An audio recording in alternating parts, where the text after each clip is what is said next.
On Correcting Mistaken Ideas in the Party by Mao Zedong, written December 1929, from The Selected Works of Mao Zedong, text from Marxist.org.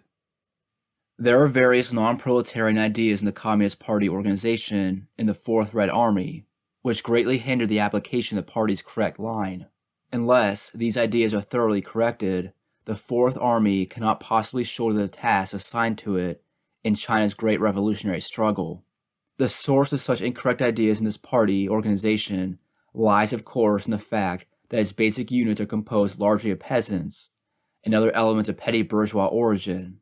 Yet the failure of the party's leading bodies to wage a concerted and determined struggle against these incorrect ideas and to educate the members in the party's correct line is also an important cause for their existence and growth.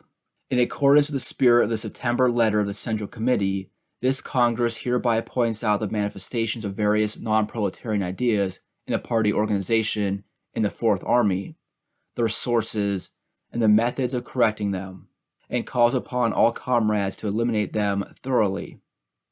On the purely military viewpoint. The purely military viewpoint is very highly developed among a number of comrades in the Red Army. It manifests itself as follows. 1. These comrades regard military affairs and politics as opposed to each other and refuse to recognize that military affairs are only one means of accomplishing political tasks. Some even say, if you are good militarily, naturally you are good politically. If you are not good militarily, you cannot be any good politically. This is to go a step further and give military affairs a leading position over politics. 2. They think that the task of the Red Army, like that of the White Army, is merely to fight. They do not understand that the Chinese Red Army is an armed body for carrying out the political tasks of the revolution. Especially at present, the Red Army should certainly not confine itself to fighting. Besides fighting to destroy the enemy's military strength, it should shoulder such important tasks as doing propaganda among the masses, organizing the masses, arming them, helping them to establish revolutionary political power, and setting up party organizations. The Red Army fights not merely for the sake of fighting, but in order to conduct propaganda among the masses, organize them, arm them, and help them to establish revolutionary political power. Without these objectives, fighting loses its meaning, and the Red Army loses the reason for its existence. 3. Hence, organizationally, these comrades subordinate the departments of the Red Army doing political work to those doing military work, and put forward the slogan, "Let Army headquarters handle outside matters." If allowed to develop, this idea would involve the danger of estrangement from the masses, control of the government by the army, and departure from proletarian leadership. It would be to take the path of warlordism like the Kuomintang army. 4. At the same time, in propaganda work, they overlook the importance of propaganda teams. On the question of mass organization, they neglect the organizing of soldiers' committees in the army and the organizing of the local workers and peasants. As a result, both propaganda and organizational work are abandoned. 5. They become conceited when a battle is won, and dispirited when a battle is lost. 6. Selfish departmentalism. They think only of the Fourth Army, and do not realize that it is an important task of the Red Army to arm the local masses. This is cliquism in a magnified form. 7. Unable to see beyond their limited environment in the Fourth Army, a few comrades believe that no other revolutionary forces exist, hence their extreme addiction to the idea of conserving strength and avoiding action. This is a remnant of opportunism. 8. Some comrades, disregarding the subjective and objective conditions, suffer from the malady of revolutionary impetuosity. They will not take pains to do minute and detailed work among the masses, but, riddled with illusions, want only to do big things. This is a remnant of pushism. The sources of a purely military viewpoint are 1. A low political level. From this follows a failure to recognize the role of political leadership in the army, and to recognize that the Red Army and the White Army are fundamentally different. 2. The mentality of mercenaries. Many prisoners captured in past battles have joined the Red Army, and such elements bring with them a markedly mercenary outlook, thereby providing a basis in the lower ranks of the purely military viewpoint. 3. From the two preceding causes there arises a third, overconfidence in the military strength, and absence of confidence in the strength of the masses of the people. 4. The party's failure actively to attend to and discuss military work is also a reason for the emergence of the purely military viewpoint among a number of comrades. The methods of correction are as follows. 1. Raise the political level of the party by means of education. Destroy the theoretical roots of the purely military viewpoint and be clear on the fundamental difference between the Red Army and the White Army. At the same time, eliminate the remnants of opportunism and pushism and break down the selfish departmentalism of the Fourth Army. 2. Intensify the political training of officers and men, and especially the education of ex-prisoners. At the same time, as far as possible, let the local government select workers and peasants experienced and struggle to join the Red Army, thus organizationally weakening or even eradicating the purely military viewpoint. 3. Arouse the local party organizations to criticize the party organizations in the Red Army, and the organs of mass political power to criticize the Red Army itself, in order to influence the party organizations and the officers and men of the Red Army. 4. The party must actively attend to and discuss military work. All the work must be discussed and decided upon by the party before being carried out by the rank and file. 5. Draw up Red Army rules and regulations which clearly define its tasks, the relationship between its military and its political apparatus, the relationship between the Red Army and the masses of the people, and the powers and functions of the soldiers' committees, and the relationships of the military and political organizations. On ultra-democracy. Since the Fourth Army of the Red Army accepted the directives of the Central Committee, there has been a great decrease in the manifestations of ultra-democracy. For example, party decisions are not carried out fairly well, and no longer does anyone bring up such erroneous demands as that the Red Army should apply democratic centralism from the bottom to the top, or should let the lower levels discuss all problems first, and then let the higher levels decide. Actually, however, this decrease is only temporary and superficial, and does not mean that ultra-democratic ideas have already been eliminated. In other words, ultra-democracy is still deep-rooted in the minds of many comrades. Witness the various expressions of reluctance to carry out party decisions. The methods of correction are as follows. 1. In the sphere of theory, destroy the roots of ultra-democracy. First, it should be pointed out that the danger of ultra-democracy lies in the fact that it damages or even completely wrecks the party organization, and weakens or even completely undermines the party's fighting capacity, rendering the party incapable of fulfilling its fighting tasks and thereby causing the defeat of the revolution. Next, it should be pointed out that the source of ultra-democracy consists in the petty bourgeoisie's individualistic aversion to discipline. When this characteristic is brought into the party, it develops into ultra-democratic ideas, politically and organizationally. These ideas are utterly incompatible with the fighting tasks of the proletariat. 2. In the sphere of organization, ensure democracy under centralized guidance. It should be done under the following lines. 1. The leading bodies of the party must give a correct line of guidance and find solutions when problems arise, in order to establish themselves as centers of leadership. 2. The higher bodies must be familiar with the life of the masses and with the situation of the lower bodies so as to have an objective basis for correct guidance. 3. No party organization at any level should make casual decisions in solving problems. Once a decision is reached, it must be firmly carried out. 4. All decisions of any importance made by the party's higher bodies must be promptly transmitted to the lower bodies and the party rank and file. The method is to call meetings of activists or general membership meetings of the party branches or even the columns, when circumstances permit, and to assign people to make reports at such meetings. 5. The lower bodies of the party and the party rank and file must discuss the higher bodies' directives in detail in order to understand their meaning thoroughly and decide on the methods of carrying them out. On the disregard for organizational discipline. Disregard of organizational discipline in the party organization, the Fourth Army, manifests itself as follows. A.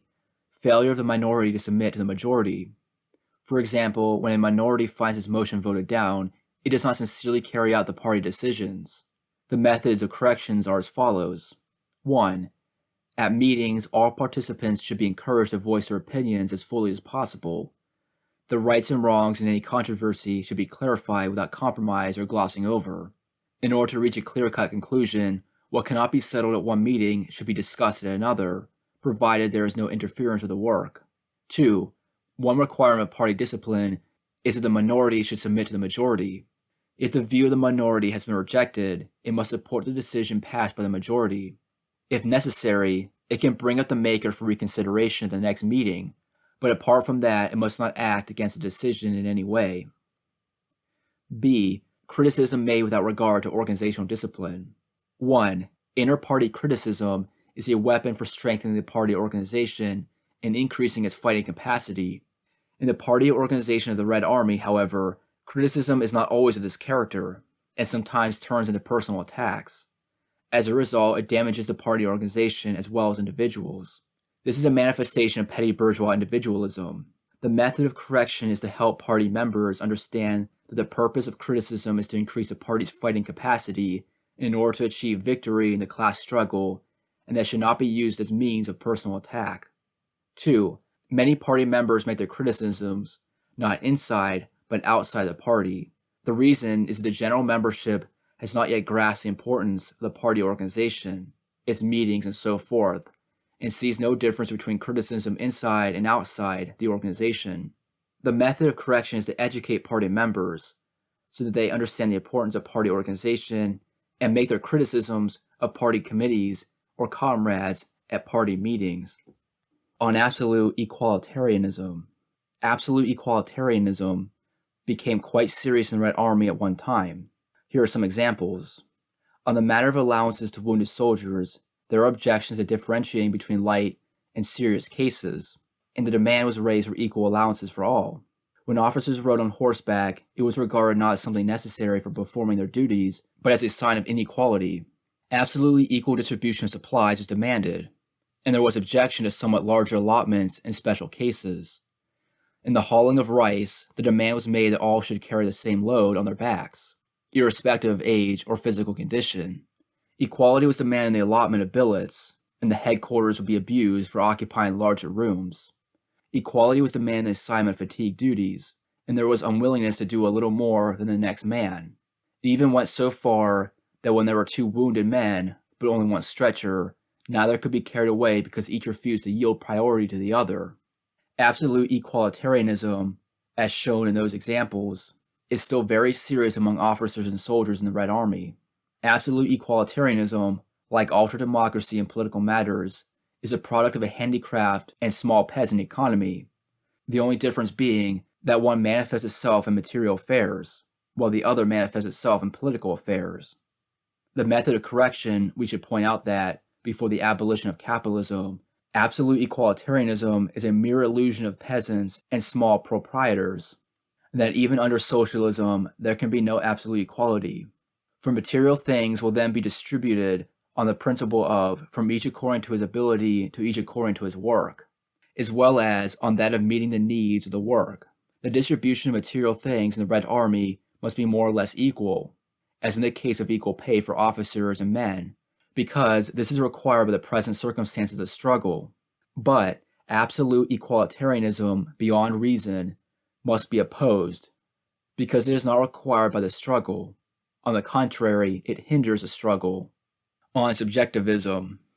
Subjectivism exists to a serious degree among some party members, causing great harm to the analysis of the political situation and the guidance of the work. The reason is that the subjective analysis of a political situation and subjective guidance of work inevitably result either in opportunism or in pushism. As for subjective criticism, loose and groundless talk or suspicions, such practices inside the party often breed unprincipled disputes and undermine the party organization. Another point that should be mentioned in connection with inter-party criticism is that some comrades ignore the major issues and confine their attention to minor points when they make their criticism. They do not understand the main task of criticism is to point out political and organizational mistakes. As to personal shortcomings, unless they are related to political and organizational mistakes, there is no need to be overcritical and to embarrass the comrades concerned. Moreover, once such criticism develops, there is a greater danger that the party members will concentrate entirely on minor faults, and everyone will become timid and overcautious and forget the party's political tasks. The main method of correction is to educate party members so that a political and scientific spirit pervades their thinking and their party life. To this end, we must 1. Teach party members to apply the Marxist-Leninist method in analyzing a political situation and appraising the class forces, instead of making a subjective analysis and appraisal. 2. Direct the attention of party members to social and economic investigation and study so as to determine the tactics of struggle and methods of work, and help comrades to understand that without investigation of actual conditions, they will fall into the pit of fantasy and pushism. And 3. In inter-party criticism, guard against subjectivism, arbitrariness, and the vulgarization of criticism. Statements should be based on facts, and criticism should center on politics. On individualism. The tendency towards individualism in the Red Army Party organization manifests itself as follows. 1. Retaliation. Some comrades, after being criticized inside the party by a soldier comrade, look for opportunities to retaliate outside the party, and one way is to beat or abuse the comrade in question. They also seek to retaliate within the party. You have criticized me at this meeting, so I'll find some way to pay you back the next. Such retaliation arises from the purely personal considerations, to the neglect of the interests of the class and the party as a whole. Its target is not the enemy class, but individuals in our own ranks. It is a corrosive, which weakens the organization and its fighting capacity. 2. Small group mentality. Some comrades consider only the interests of their own small group and ignore the general interest. Although on the surface this does not seem to be the pursuit of personal interests, in reality it exemplifies the narrowest individualism and has a strong corrosive and centrifugal effect. Small group mentality used to be rife in the Red Army, and although there has been some improvement as a result of criticism, there are still survivals and further effort is needed to overcome it. 3. The employee mentality. Some comrades do not understand that the party and the Red Army, of which they are members, are both instruments for carrying out the task of the revolution. They do not realize that they themselves are makers of the revolution, but think that their responsibility is merely to their individual superiors, and not to the revolution. This passive mentality of an employee of the revolution is also a manifestation of individualism. It explains why there are not very many activists who work unconditionally for the revolution. Unless it is eliminated, the number of activists will not grow, and the heavy burden of the revolution will remain on the shoulders of a small number of people, much to the detriment of the struggle. 4. Pleasure seeking. In the Red Army, there are also quite a few people whose individualism finds expression in pleasure seeking. They always hope that their unit will march into big cities. They want to go there not to work, but to enjoy themselves. The last thing they want is to work in the red areas where life is hard. 5. Passivity. Some comrades become passive and stop working whenever anything goes against their wishes. This is mainly due to a lack of education, though sometimes it is also due to the leadership's improper conduct of affairs, assignment of work, or enforcement of discipline. 6. The desire to leave the army. The number of people who ask for transfers in the Red Army to local work is on the increase. The reason for this does not lie entirely with the individuals, but also with 1. The material hardships of life in the Red Army, 2. Exhaustion after long struggle, and 3. The leadership's improper conduct of affairs, assignment of work, or enforcement of discipline. The method of correction is primarily to strengthen education so as to rectify individualism ideologically. Next, it is to conduct affairs, make assignments, and enforce discipline in a proper way. In addition, ways must be found to improve the material life of the Red Army, and every available opportunity must be utilized for rest and rehabilitation in order to improve material conditions. In our educational work, we must explain that in its social origin, individualism is a reflection within the party of petty bourgeois and bourgeois ideas. On the ideology of roving rebel bands. The political ideology of roving rebel bands has emerged in the Red Army because the proportion of vagabond elements is large and because there are great masses of vagabonds in China, especially in the southern provinces. This ideology manifests itself as follows. 1. Some people want to increase their political influence only by means of roving guerrilla actions, but are unwilling to increase it by undertaking the arduous task of building up base areas in establishing the people's political power. 2. In expanding the Red Army, some people follow the line of hiring men and buying horses, and recruiting deserters and accepting mutineers, rather than the line of expanding the local Red Guards and the local troops, and thus developing the main forces of the Red Army. 3. Some people lack the patience to carry on arduous struggles together with the masses, and only want to go to the big cities to eat and drink to their heart's content. All these manifestations of the ideology of roving rebels seriously hamper the Red Army in performing its proper tasks. Consequently, its eradication is an important objective in the ideological struggle within the Red Army Party organization. It must be understood that the ways of roving rebels of the Huang Chao or Li Chuang type are not permissible under present-day conditions. The methods of correction are as follows. 1.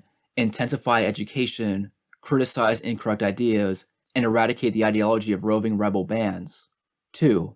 Intensify education among the basic sections of the Red Army and among recently recruited captives to counter the vagabond outlook. 3. Draw active workers and peasants experienced in struggle into the ranks of the Red Army so as to change its composition. 4. Create new units of the Red Army from among the masses of militant workers and peasants. On the remnants of pushism. The party organization the Red Army has already waged struggles against pushism, but not yet to a sufficient extent. Therefore, remnants of this ideology still exist in the Red Army. Their manifestations are 1. Blind action regardless of subjective and objective conditions. 2. Inadequate or irresolute application of the party's policies for the cities. 3. Slack military discipline, especially in moments of defeat. 4. Acts of house burning by some units. And 5. The practices of shooting deserters and inflicting corporal punishment, both of which smack of pushism. In its social origins, pushism is a combination of lumpen proletarian and petty bourgeois ideology. The methods of correction are as follows. 1. Eradicate pushism ideologically. 2. Correct pushist behavior through rules, regulations, and policies.